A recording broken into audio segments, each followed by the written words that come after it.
ಬೈಕಂಪಾಡಿ ಕೈಗಾರಿಕಾ ವಲಯದಿಂದ ರಾಷ್ಟ್ರೀಯ ಹೆದ್ದಾರಿ ಪ್ರವೇಶಿಸುವ ಮುಖ್ಯ ರಸ್ತೆಯು ಸಂಪೂರ್ಣವಾಗಿ ಹದಗೆಟ್ಟಿದ್ದು, ರಸ್ತೆಯ ವ್ಯವಸ್ಥೆಯಿಂದ ರಸ್ತೆಯಲ್ಲಿ ಬೃಹತ್ ಗುಂಡಿಗಳು ನಿರ್ಮಾಣವಾಗಿದೆ. ಇದರಿಂದ ರಸ್ತೆಯು ವಾಹನ ಸಂಚಾರಕ್ಕೆ ಅಯೋಗ್ಯವಾದ ಸ್ಥಿತಿಯಲ್ಲಿದೆ. ರಸ್ತೆ ಗುಂಡಿಗಳಿಂದಾಗಿ ದ್ವಿಚಕ್ರ ಸವಾರರು ಬಿದ್ದು ಸಾವು ನೋವುಗಳಿಗೆ ಕಾರಣವಾಗುತ್ತಿದೆ. ವಾಹನಗಳು ಹಾನಿಗೊಳಗಾಗುತ್ತಿದೆ.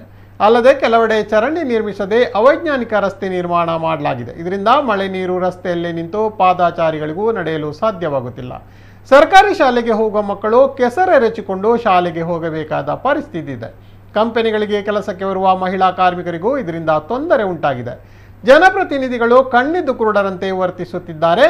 ಅಧಿಕಾರಿಗಳು ಬೇಜವಾಬ್ದಾರಿತನ ಪ್ರದರ್ಶಿಸುತ್ತಿದ್ದಾರೆ. ಈ ಹಿನ್ನೆಲೆಯಲ್ಲಿ ಬೈಕಂಪಾಡಿ ಅಂಗರಗುಂಡಿ ಜೋಕಟ್ಟೆ ಮುಖ್ಯ ರಸ್ತೆಯನ್ನು ದುರಸ್ತಿಗೊಳಿಸಿ ಅಭಿವೃದ್ಧಿಪಡಿಸುವಂತೆ ಆಗ್ರಹಿಸಿ ಡಿವೈಎಫ್ಐ ಬೈಕಂಪಾಡಿ ಅಂಗರಗುಂಡಿ ಘಟಕದ ನೇತೃತ್ವದಲ್ಲಿ ಕೆಐಎಡಿಬಿ ಮುಖ್ಯ ಕಾರ್ಯನಿರ್ವಹಣಾಧಿಕಾರಿಗಳಿಗೆ ಮನವಿಯನ್ನು ಸಲ್ಲಿಸಲಾಗಿದೆ. ಮುಂದಿನ 15 ದಿನಗಳೊಳಗೆ ರಸ್ತೆ ದುರಸ್ತಿಗೊಳಿಸಲು ಕ್ರಮ ಕೈಗೊಳ್ಳದೇ ಇದ್ದರೆ ಡಿವೈಎಫ್ಐ ನೇತೃತ್ವದಲ್ಲಿ ಸಾರ್ವಜನಿಕರನ್ನು ಸಂಘಟಿಸಿ ಬೃಹತ್ ಹೋರಾಟ ಹಮ್ಮಿಕೊಳ್ಳಲಾಗುವುದು ಎಂದು ಎಚ್ಚರಿಕೆಯನ್ನು ನೀಡಲಾಗಿದೆ.